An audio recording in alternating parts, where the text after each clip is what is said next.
Hello, this is Jorge Herrera, a passionate promoter of the infinite banking concept. Today, we're going to talk about building your warehouse of wealth. This is the second book that Nelson wrote. The first one, you guys know it, is Becoming Your Own Banker. And this is a tremendous book with a lot of great information to help you manage your money in times of crisis or, just a great platform to manage your money. And that's what it is. The infinite banking concept, it is a process that uses a dividend paying whole life insurance contract with a mutual company in the insurance industry. So we use the insurance industry to manage our money. Totally different from the banking industry. The banking industry is very speculative. The insurance industry is very solid. Now, why should we be thinking where should we deposit our money? Because we are in a time of crisis, and in time of crisis, banks fail easy. It happened in the Isle of Cyprus, and I think was around I think was like 1990. 1997, something like that. Well, I apologize for the date, but if you look for the banking crisis in the Isle of Cyprus, you'll find it. And then it happened in Greece, where people were locked out of their money because banks were closed. And then people will say, yeah, but that's those small countries, those third world countries, that won't happen here. It did happen. In 1933, Franklin D. Roosevelt, being in an economic crisis that a lot of banks were failing, he decided to create a holiday for banks for a week. So it was around March 3, March 4th of 1933 that that was probably an executive order which he declared a banking holiday for a whole week. So people were out of their money for a whole week. Now, it's a safer place to keep your money, maybe under your mattress, but it won't earn anything. What about in the bank? Well, it won't earn anything. Plus, you can be subject to lockdowns. In crypto, well, your money is going to be in the yo-yo business, up and down. Stocks, same thing. It's a casino where the house always wins. So why do I propose to keep your money according to the infinite banking concept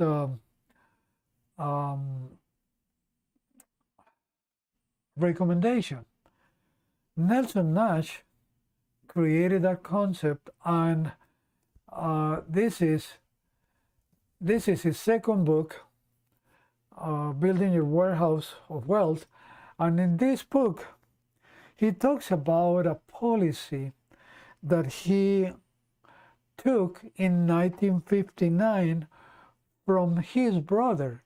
His brother was selling insurance, and he sold him a $10,000 policy from State Farm Life where he had to pay $388.40. That was his annual premium. It was a policy probably to 100 years. Those policies are long-term. They are solutions for life. They are not a get-rich-quick scheme. They are solutions for life. And Nelson found that there is more need for the average people to solve the financing problem. And he said by solving the financing problem with the infinite banking concept a recommendation with a dividend paying whole life insurance contract with mutual companies, then you could save the insurance issue. By solving the financing issue, you end up solving the insurance issue. So these policies are very, very strong over time. They are not a get-rich-quick solution. So these policies get a break-even point that I believe for the policy that Nelson got, which was a standard policy, in 1959, they were selling whole life insurance as a standard policy. The infinite banking concept, it is a special design that uses paid up additions that maybe at that time they didn't know of those at the time that Nelson got that policy. So with paid up additions, then the policy grows very strong. It's very efficient. But nevertheless, let me show you what happened with Nelson's policy. So what I think is the break-even point in Nelson's policy might have been about 16 to 18 years later. So if he took it in 1959, I would say that by 1976, 1977, his policy got the break-even point, which means he was getting more money out of what he was putting. So, and from there on, it works like that. So he has a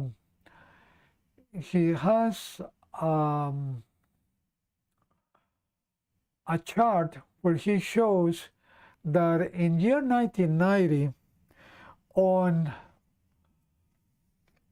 a payment of $388.40, he was getting about $2,450 back on growth.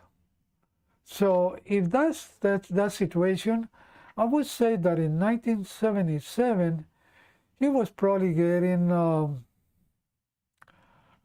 total increase maybe $800.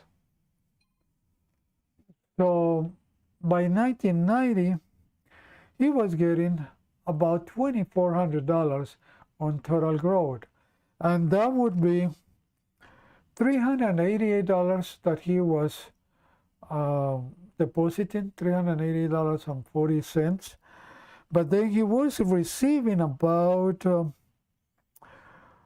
$450, $480 on cash value growth, and he was getting a dividend of $2,050. So for a total growth of about $2,450 on that year, on 1990. So that's great. I mean, you deposit $388.40 and you get back in growth $2,450. That's strong. Now let's move to year 1990, 1995. On year 1995, he was getting, he was depositing $388.40. He was getting about $700 of cash value. He was getting 2550 of cash value growth, and he was getting 3,000, I would say 3,150 total growth. So there you go. You deposit $388.40 and you get back 3,150 on growth. That's strong. Let's move a little bit further. Let's move to the year 2000. On the year 2000, he deposited the same $388.40. But then he gets about 750 of cash value growth, 3,200 on cash value. So a total growth on the year 2000 was just shy of $4,000. Let's move a little bit further. Let's move to year 2005. On year 2005, same deposit, $388.40. Cash value growth of 800 to 850. Dividend of 4,150. Total growth of $5,000. There it goes. Deposit $388.40 and get back in growth $5,000. That's not good. That's strong. Now, from the years 2006 to 2010, Nelson decided to ask the insurance company to send them checks, to send them checks on his dividend. So here they are, because you know, when you talk about money and you talk about growth on that money and it's strong, people don't believe. They ask, they say, show me the money. So that was the reason why Nelson did that, to show the money on the growth of his policy. So in the year 2006, he received $3,877. On the year 2008, I don't have the figure on 2007 because the way the checks are stacked, so I cannot read it, but on 2008, he receives $3,973.33 in dividend. And in year 2010, he gets $4,015.55 in dividends. In those 4 checks, Nelson got back all the money that he put in the policy in the 50 years plus that the policy was in force. And this is the chart that Nelson shows in the book, that you saw me guessing on the amounts, is because the chart doesn't have, I mean, it's a small chart, doesn't have detailed information for me to being able to give the exact amount. But I figured the best I could. But anyway, after he got all his money out, all the money that he put on his policy, then the insurance company sent him a note telling him that next year they were going to have to send him a 1099 form because he was taking more money than what he put in. But Nelson told him, you won't do that because you're going to reinvest the money. So by doing that, Nelson didn't have to deal with 1099s, and the money was going to continue growing. Now, Nelson could have used a loan, but maybe he didn't need the money. That's why he didn't request a loan for the year 2012 or 2011 and 11. So he just asked the insurance company reinvest the growth. And well, as you can see, on long time, these policies are a strong solution. They are a solution for life, where you can put your money that they're going to grow efficient, is going to be protected, is going to be private, so the government won't look at the money that you have in there. The financing companies won't look at the money that you have in there. That's what it means, private. So you can have money there and nobody knows. Nobody looks for it. That's the benefit of being private. But you have also access to money, no questions asked. Why? Because the same insurance company guarantees your loan. You also get growth of your money on real compound interest. I mean, you have access to money, you're going to pay interest on the money that you borrow, but your money is going to keep growing with uninterrupted compound interest. So the only requirement is for this platform to work really good, to work the best, is to be an honest banker. Pay your premiums and be an honest banker when you ask for loans to finance your events in life. And just by being an honest banker, you profit from it. You grow wealth. That's why banks are so wealthy. They make so much money because they manage that thousands of people run all their money through their system. But in here, what you're going to do is you're going to run most of your money through your own system. That's what we teach in the infinite banking concept.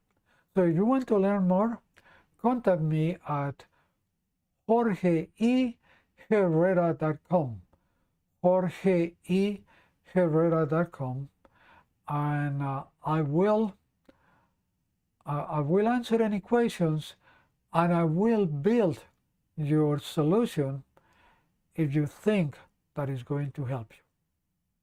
Thank you. I'll see you next week.